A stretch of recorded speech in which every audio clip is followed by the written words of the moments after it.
नमस्कार, मैं हूं विनय सिंह। आपका बहुत बहुत स्वागत है। कई व्यूअर ने हमें मैसेज किया था, फ़ोन किया था कि पहले जेटेट की एक परीक्षा होनी चाहिए और उसके बाद ही जेटेट 2016 वाले की काउंसलिंग होनी चाहिए। क्या ऐसा हो सकता है? क्या सरकार ऐसा कुछ विचार कर रही है?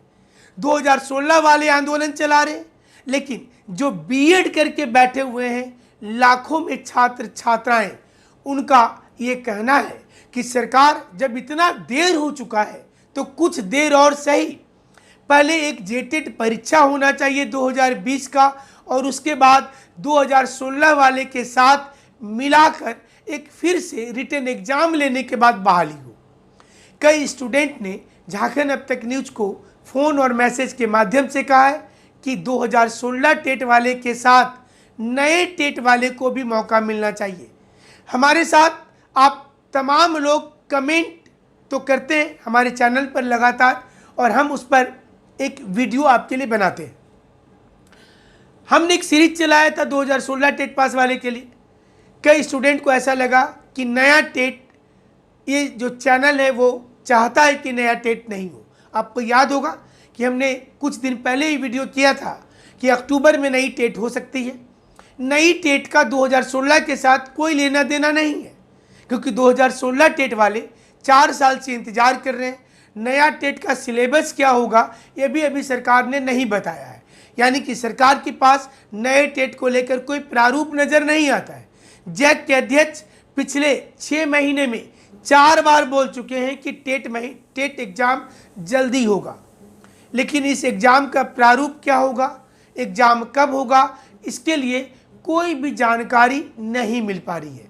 खबर ये भी आ रही है कि सरकार के पास किसी प्रकार की कोई रूपरेखा नहीं है, यानी कि गवर्नमेंट के पास इस समय टेट को लेकर कोई नियमावली नहीं है और सरकार ये चाहती है कि नया टेट जो हो नए नियमों पर हो, उसमें दिक्कत नहीं हो, पहले से चीज़ें स्पष्ट कर दी जाए। हमारा सीधा सवाल है आपसे कि पहले टेट का एग्ज़ाम होना चाहिए, पहले टेट का एग्ज़ाम होना चाहिए 2020 में, या फिर पहले 2016 वाले की बहाली होनी चाहिए? आप अपना जवाब हमें भेजिएगा कमेंट बॉक्स में। हम एक बार फिर से आपको सवाल पूछ दें कि पहले टेट का एग्ज़ाम होना चाहिए 2020 में, जेटेट होना चाहिए, या फिर पहले 2016 टेट पास वाले की बहाली होनी चाहिए? क्योंकि ये सवाल इसलिए महत्वपूर्ण है क्योंकि सरकार निश्चित रूप से ये चाहेगी कि पहले एक टेट परीक्षा ले लें, और अगर आपस में स्टूडेंट इसी चीज़ में उलझ जाते हैं तो सरकार को तो यही चाहिए। इसलिए देखना होगा कि जो हित में हो, क्योंकि जब पुराने बच्चे टेट पास करके बैठे हुए हैं, हम बार बार इस चीज़ को बोलते हैं कि कोई 5-5 वर्ष से टेट की डिग्री लेकर बैठा हुआ है, टेट का सर्टिफिकेट लेकर बैठा हुआ है, फिर नया टेट का क्या औचित्य बनता है, कब बनता है? हालांकि सीटेट हर साल होती है, तो जेटेट को भी क्या इसके लिए सुधार तो करना ही चाहिए था। 2013 में 2016 के बाद अभी तक नहीं हुआ है, तो स्टूडेंट की मायूसी यहाँ भी लाजमी हो जाती है।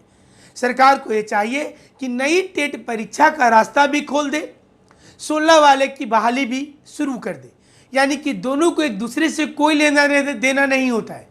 जो नया टेट होगा उसमें नई वैकेंसी आएगी, चूँकि वैकेंसी की कमी नहीं है झारखंड में वैकेंसी की कमी नहीं है, लेकिन स्टूडेंट को निश्चित रूप से ये असमंजस है। स्टूडेंट्स को ये चिंता है कि अगर एक टेट 4-4 वर्षों के 5-5 वर्षों के बाद होगा, बहाली नहीं होगी, ऐसे में अगर 2016 वाले की बहाली 2020 में होती है और नया टेट परीक्षा 2021 में होता है, तो फिर इनकी बहाली 2025-26 में होगी। इसलिए जो युवा बीएड किए हुए स्टूडेंट हैं, उनका मानना है कि सरकार को एक मौका उन तमाम स्टूडेंट्स को देना चाहिए जो बीएड करके इंतजार कर रहे हैं नौकरी का, जो बीएड करके टेट परीक्षा की तैयारी करके बैठे हैं, इनको भी एक मौका देना चाहिए।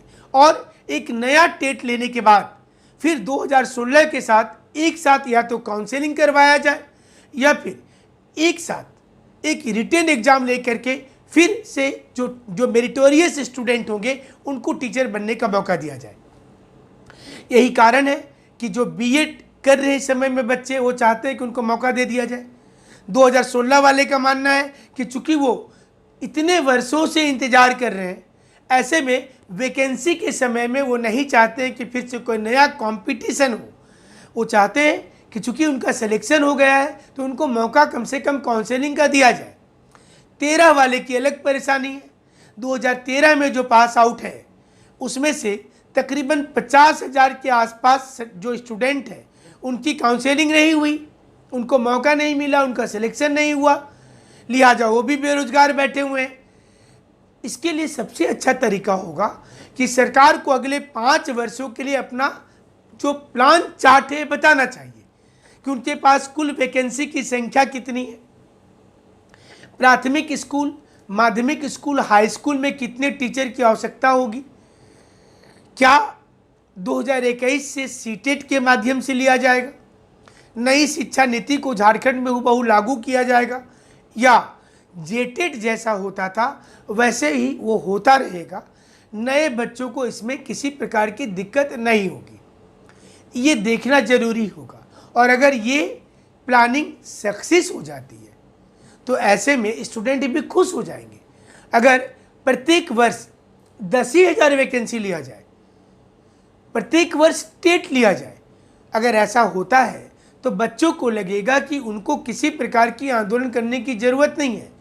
नहीं तो ये तो गजब का ट्रेंड है झारखंड में कि पहले आप परीक्षा लेने के लिए आंदोलन कीजिए, परीक्षा जब हो जाएगा तो फिर आप रिजल्ट निकलवाने के लिए आंदोलन कीजिए, जब रिजल्ट आ जाएगा तो डॉक्यूमेंट्स वेरिफिकेशन करवाने के लिए आंदोलन कीजिए, और उसके बाद ज्वाइनिंग के लिए। यानी कि आप अगर चुपचाप घर में बैठे हैं तो ना तो इस राज्य में परीक्षा होगी, ना ही रिजल्ट निकलेगा, ना ही डॉक्यूमेंट्स वेरिफिकेशन होगा, और ना ही ज्वाइनिंग होगा। यही कारण है कि जेएसएससी का कोई एग्ज़ाम हो, जेटेट का कोई एग्ज़ाम हो और जेपीएससी का कोई एग्ज़ाम हो तो यहाँ पर स्टूडेंट को सड़क पर निकलना पड़ता है, आंदोलन करना पड़ता है, लाठीचार्ज होता है। इस सबके बावजूद स्टूडेंट फिर से आंदोलन करते हैं क्योंकि उन्होंने जो सपना देखा था कि हमें एक अदद नौकरी की तलाश थी, वो नौकरी उन्हें ज़रूर आंदोलन के बाद भी मिल जाएगी। हमारे साथ आप ऐसे बने रहेंगे। हमारा लगातार क्रमबद्ध तरीके से सरकार के पास जो वैकेंसी बची हुई है उस पर जो मुहिम